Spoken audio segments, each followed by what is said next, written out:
crown of the world.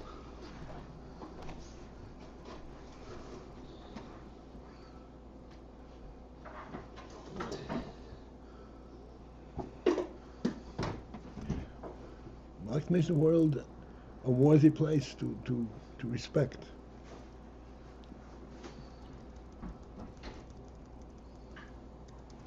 We have said, without the human being, the world's not much.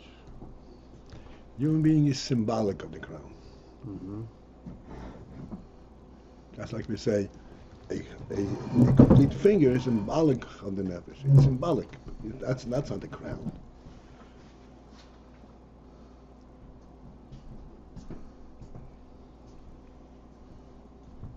Atik the brilliant. What? Atik the brilliant. Melech ha-olam.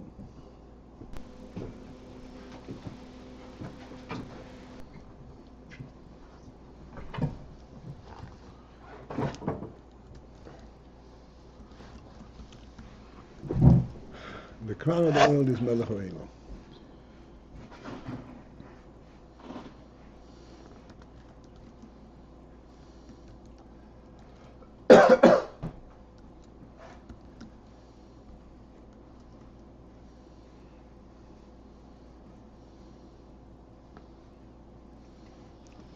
All right. Ata. Sorry? Ata. Baruch Ata. Ato, who? That depends how, Mm-hmm. what stage you are in. But the world per se is a real place because there's a melech.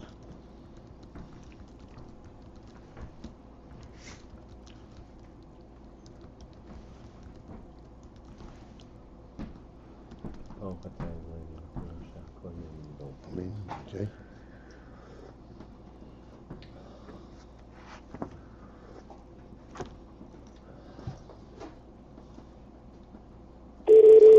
All right, let's.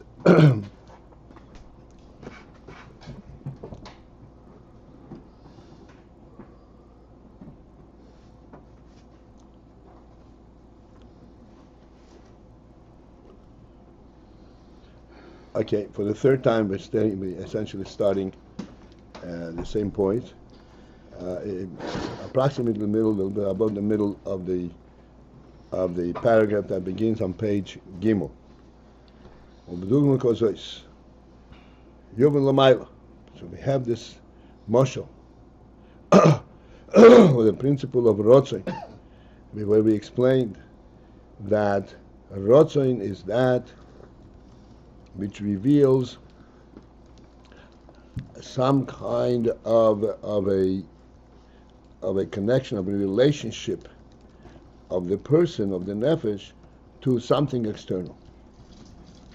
And that establishes the shaychus, the connection, the relationship. Without the ratzon, he is completely content internally to himself, and there's nothing to connect to. In a similar fashion, we will understand the way it is l'mayla kaviyochel, as we said yesterday. Kaviyochel implies that this is just a muscle to understand. This is not a replication. The key that he said ratzon al ha-olam is that prior to his said ratzon, prior to the fact that there was a functioning, an active ratzon for worlds. Whatever brought in Watson into focus, into action. But prior to that, Harei ha'oir ein soif, then the oir ein soif. Again, we emphasize the word oir ein soif. This is the infinity itself. The infinity itself is b'pchinas havdala legamri min ha'olamis. Is in a state of is in a realm, in an aspect of havdala legamri, of total remoteness from world, which means she'einei b'bchinas shaychus klal el ha'olamis. It is not within the realm of having any kind of shaychus, a kind of connection, relationship, recognition of worlds. As we explained, world no matter what world, what level of world already implies multiplicity. It implies a system, a structure. Even the world of Atzilus, which is the supreme world, there's Chochmah, Bina, Das, and all these spheres, even though they all together combine to reveal the truth, the godly truth. But they combine to reveal the godly truth as a result of that structure. This is world.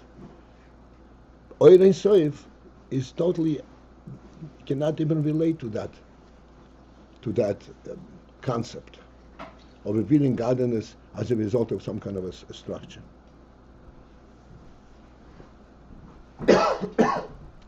Ve'adarabah, to the contrary, b'bchinas helem lagamri be'atzmusoi, it is in total concealment, internal to itself.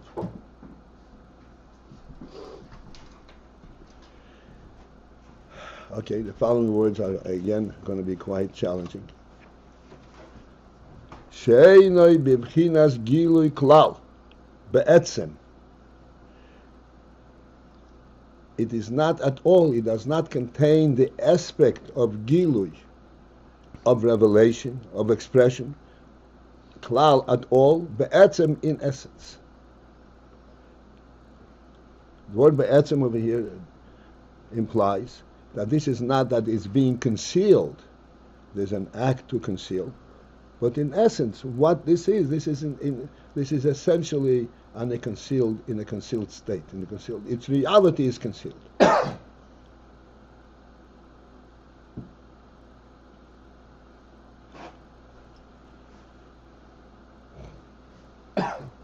This is how the Oyer Ein Sof is prior to any Hiserus. Does not have the element of Gilui altogether. Now we're going into parentheses. Gam loy, not even b'bchinas Gilui le'atzmei kaviyoch. Not even the aspect of Gilui le'atzmei, to himself.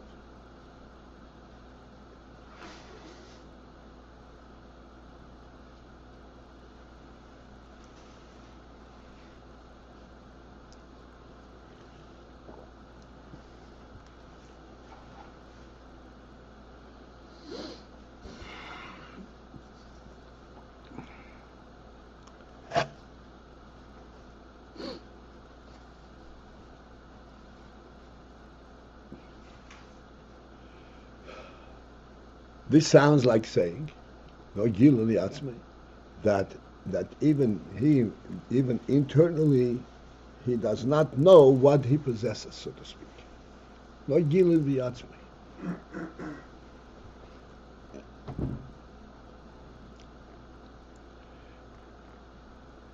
So although that is exactly what we are saying, but having said that, we ought to focus in and understand what that means in what's the implication of this.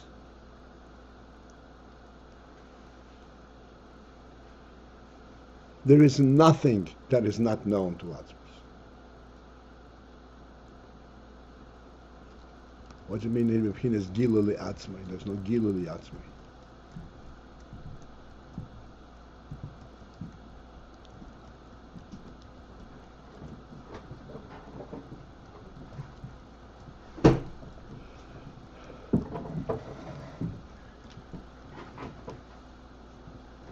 This is, we're going to go through this whole parentheses. It's one of those in-depth principles. But before we go on, I just want to give us a little bit of a handle, like we always do, to be able to relate to a principle. I said, he doesn't know. Is it conceivable that there's anything that is not known? And yet we say it's not b'phunas Gilui Atzmei.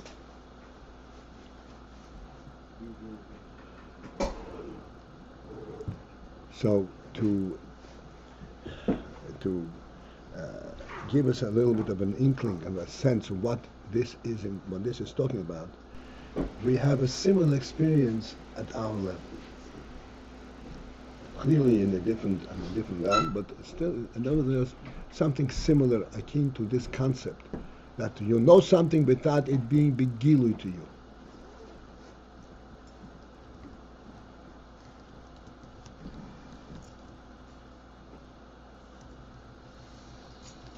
Okay, you ready? You heard what I said.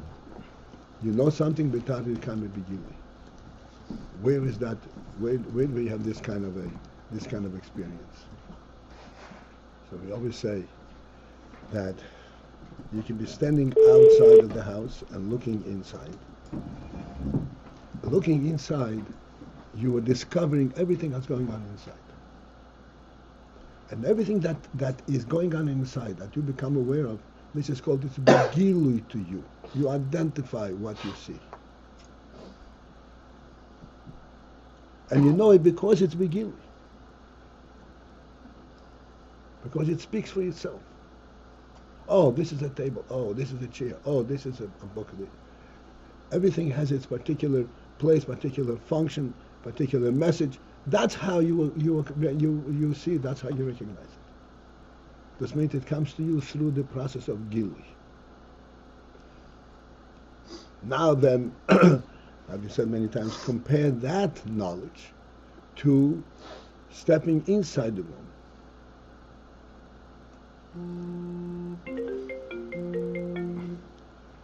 You better give us a little time. Stepping inside the room, let's perceive that. When you're inside the room, you absolutely are aware of everything that's going on in the room. Even better than observation. Nothing eludes you. Observation, you have to observe every corner separately. Being inside, everything is one entity. It's one, and you don't know it by means of observation. And you don't know it by means of observation. You know it by means of being there. That by means of its truth.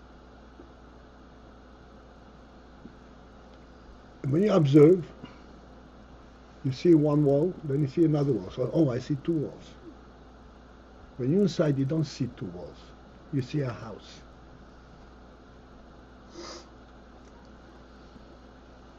You see the keser, so to speak, of this entire structure.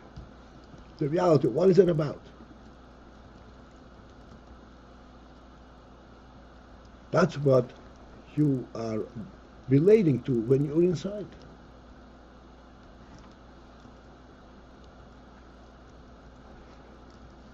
There is not an element of gilui, of expression.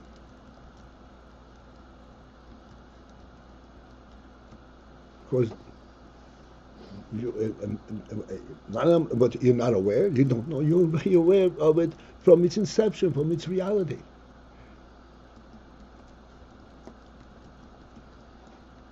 To put it in our terminology, it means you know it not as an observer, but as if you were the house.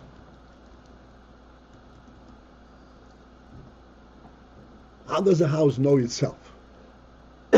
It is the house. You are at this moment in that state, you're part of it, of that reality.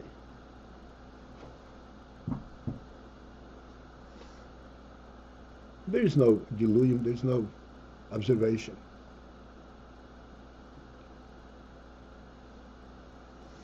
The observation part, which comes much later, that is when you want to interpret this reality at on a lower level.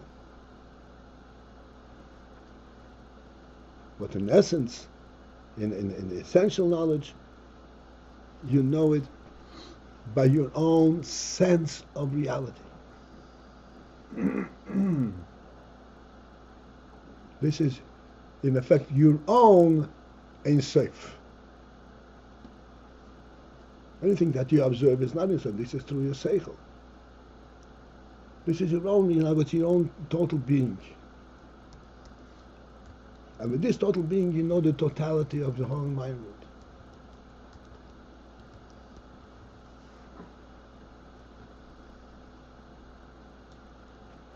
There is no giluim even to yourself. You don't know what the environment that you're in. You're in reality. Did you observe that there are four walls to this? No, I wasn't even aware of it.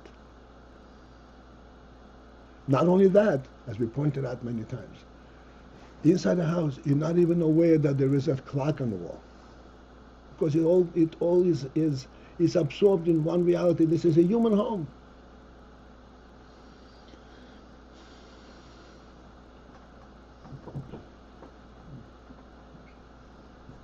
Nothing comes in the form of expression.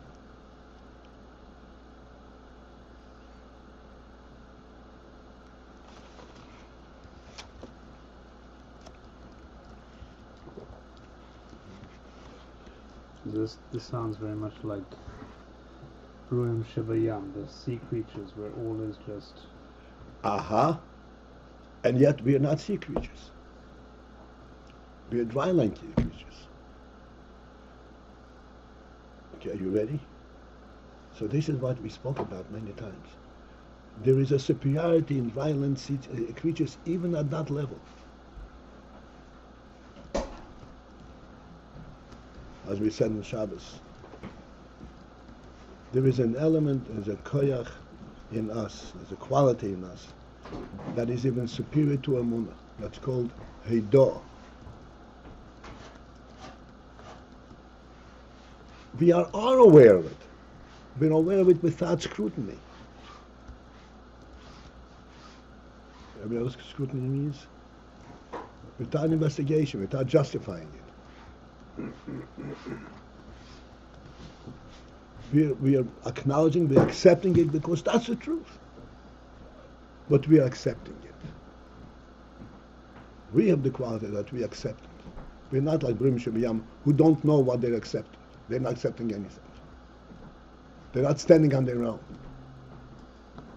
We are accepting it, and as a result of that, this gives us the courage to stand up and do. Brim Shebiyam are neutralized as a result of that. As I said, he's there in bed all the time.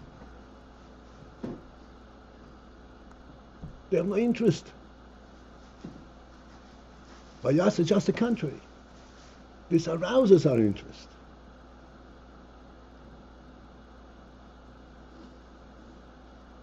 This overall reality? Yes, it arouses our interest. Yes, okay, we participate when we do what the melech wants.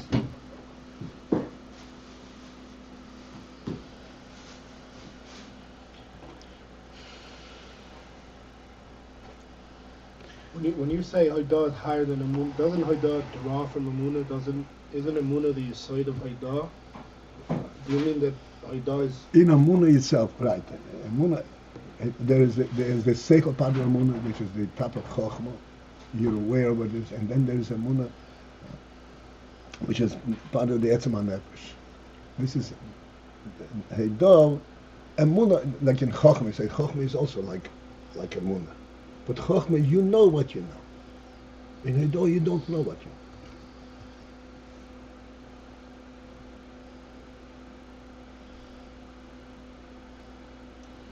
There's no scrutiny at all. Where does this enter when you accept it? Well, what? Where does this awareness enter when you accept it? In your nefesh, this is your reality. Is there a clue for it in the person? I told you, Haidah. That's the clue. What's the Odah? Hoida. Hoda'ah. Means Modeh, Hoda'ah. Odah means like it's like a message. It's like Give a shake. yeah. So I don't know. Odah. So I don't know what it is. It's like it's a message, you know? That's a It's a message, certain message. What explaining what the word means in this context. I thought of the following in you. Very interesting. There's a halacha. Mr. Halacha. The halacha is like this. It's interesting how pointed halacha can be. It is. This is mamish message min hashamayim. Allah says a very interesting thing. If you want to acquire an object, you acquire it by making a kinyan. Everybody know what that is? Mm-hmm. You make a kinyan. A kinyan consists of doing something with the object that denotes your own ownership. You change its position. That's a kinyan. You pick it up. you take the reins of an animal and pull it for and makes a step, 2 steps. Yad v'regel, and that's a kinyan. It's not big deal.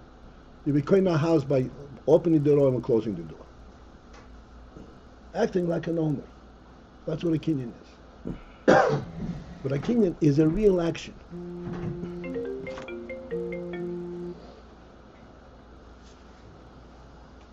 Okay? This is normal. You have to be kohen, even if you're kohen as an object from hefker. Now, if you find something in the street, nobody objects to you taking it. You have to be kohen it. And if you're not kohen it, you don't own it. Well, the classic example in the Gemara. You find something, you fall up on it, and somebody comes and picks it up. Who owns it? Who owns it? The one picked it up? He made a kinyan. You saw it, you claim it, but that doesn't make it yours. There's an exception to that. What's the exception? If you are buying an animal, and the owner of the animal puts the reins of the animal into your hand, that's called mesira. He simply takes the reins and puts it in your hand. You do nothing at all. You're kohen of the animal. How you kohen of the animal? You didn't do anything. So the Gemara says, this is a case of das acheres makne. There is somebody who is giving it to you. Somebody is giving it to you, it's a completely different thing. Then acquisition comes automatic almost.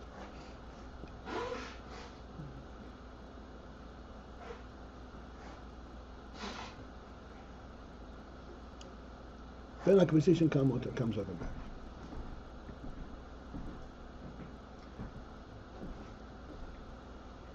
In the principle of Haidah, Moed ani lefanecha,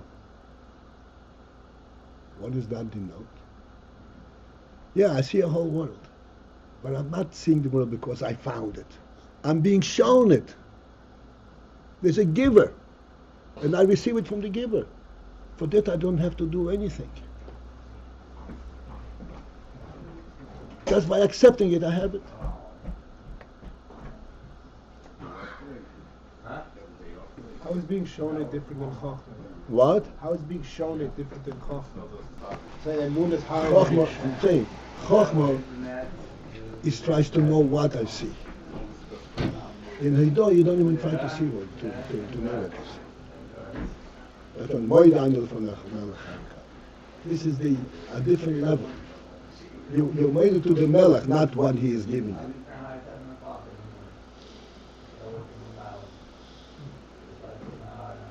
Even from emes, pure emes, is only through Haidah. And we say later on in Davnik, what do we say? So emes, the only way to relate to emes, pure emes, which does not come in any kind of form, which is through Haidah. How do we get Haidah? It's being given to us.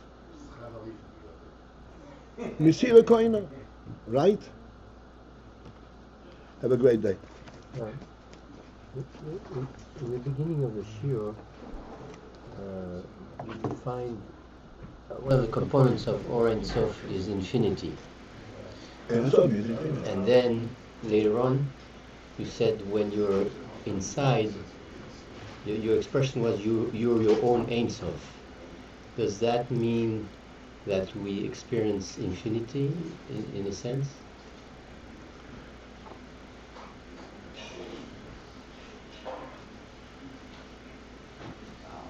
What would you be interested to experience infinity? it's Every question has to be focused. We experience our own reality. okay. That's it. That's infinity. Okay. This reality is a godly creation.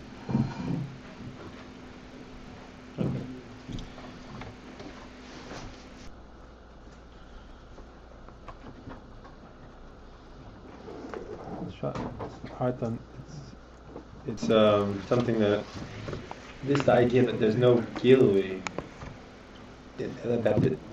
even though you have this haidah, or that you know, that's an interesting thing. It's like it seems that should be that you have something, so that like why isn't that called gilui? I guess that's why I'm.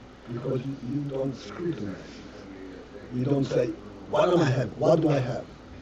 Normally, you have something, by knowing what it is, that's how you acquire it. This is in the whole secular world. Let's get it down pat, so I have it, what's called, wrap my mind around it. Right, and that would be gilui if you That would did. be guilt, wrap my mind around it. So they have only that which they can wrap their mind around. For that which is given to them from the Creator, they have no way to get it. We have it, and it's still not a gilui. We have it, and it's not a gilui. And that's not a guilt. I have demonstrated in the home. Yeah. Is that like the mitzvah of fighting? I don't know. No, I can't pursue it anymore. We have to be done. Have a great day.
Yeah.